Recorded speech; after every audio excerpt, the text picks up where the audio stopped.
Hey, there's back with another video. So on this one, I want to talk about why Saka is so important to the way we want to play. So how do Arsenal want to play? We already know. We want to dominate the ball, pin teams back, occupy the zones, create chances, attack the spacing behind, and get our goals. So how does Saka help us improve on this style? So when you're a team that wants to dominate the ball like this and pin the opposition back, how the opposition are going to react is by sitting deep. So let's take Tottenham, for example, as one of the teams who did this against us. Tottenham sat deep in their 5-4-1 shape. When they have the back five, they're occupying all the zones that we want to occupy. The left side, the right side, the half spaces, and the nine. They're occupying all the zones, and they have a four in front of their back five to ensure that they don't have to shuttle from side to side, so they can remain in position and have players always in position in all the zones. So what does Saka do to help us against teams that do this? Let's talk about his dribbling to begin with.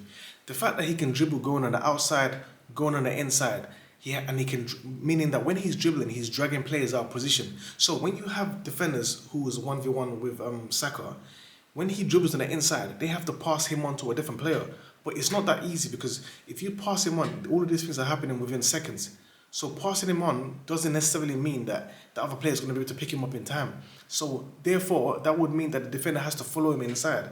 So when he starts to follow him, these are where all the gaps start to begin. Because when you have a guy who's removing himself out of position, he's therefore creating space that another player can then use. So basically what he's doing when he's dribbling is disorganizing their shape and breaking their shape. They already have a perfect shape in there that they want to utilize. But if you don't have a player that's able to dribble the ball and keep the ball and retain it, because what Saka does really well is that when he's dribbling, he's not just dribbling for the sake of it, he's dribbling whilst retaining the ball. So he's not dribbling and then easily losing the ball. He's dribbling whilst retaining the ball. So he's creating all this chaos whilst retaining possession. So whilst he's dribbling and pulling players out of position because they're having to pass him on to a different player or they're having to leave their space, which then means that another space is occupied that our player can exploit, whilst all this chaos is happening in the opposition's backline, he's retaining the ball at the same time. He's keeping the ball at the same time. And another thing he's also doing, he's maintaining his vision and maintaining his ability to execute a pass or a cross.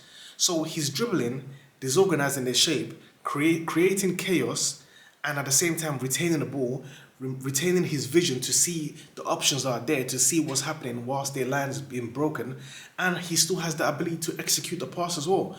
We saw this for the first goal, which is something that he does really well. Because when you have a player that's able to do these things where he's dragging players out of position, he can go on the inside, he can go on the outside, he maintains the ability to retain the ball, the ability, the vision to see a pass whilst all this chaos is happening, and the ability to execute it.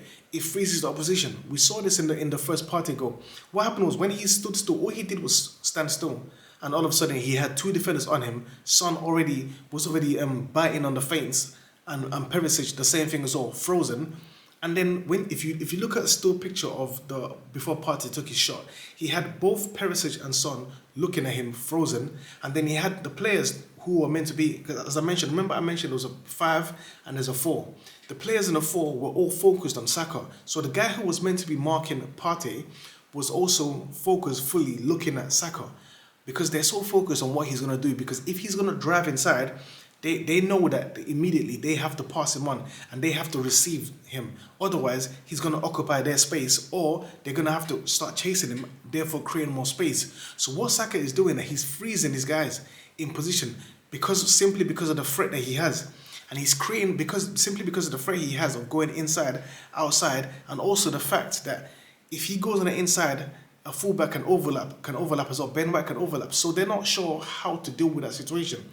And when they're in a situation like that, he then creates space and time for his teammates. Therefore, you saw how much space Partey had simply due to the fact that the defenders that were on Saka were all frozen. And instead of focusing on the other players, they were looking at Saka. And then you look at the second goal again. Again, like I mentioned, his ability to dribble, disorganize the shape, pull players out of position, they're focused on him and still able to execute a shot. He took the shot, and obviously as they're looking at the other side and they're breaking their own shape, the ball hit the keeper. Obviously the keeper's at fault because he fluffed his line, but the reason why all of that happened was because of what he was doing. He drove right into the box and then took his shot, because he's able to dribble past players, retain the ball and execute. And then as soon as the ball hit Lloris's hand and he put it back there, Jesus was in there to tap the ball in. So this is what Saka does. These are all the qualities that he brings to help us break the opposition's line. Thank you for this video. See you in the next one.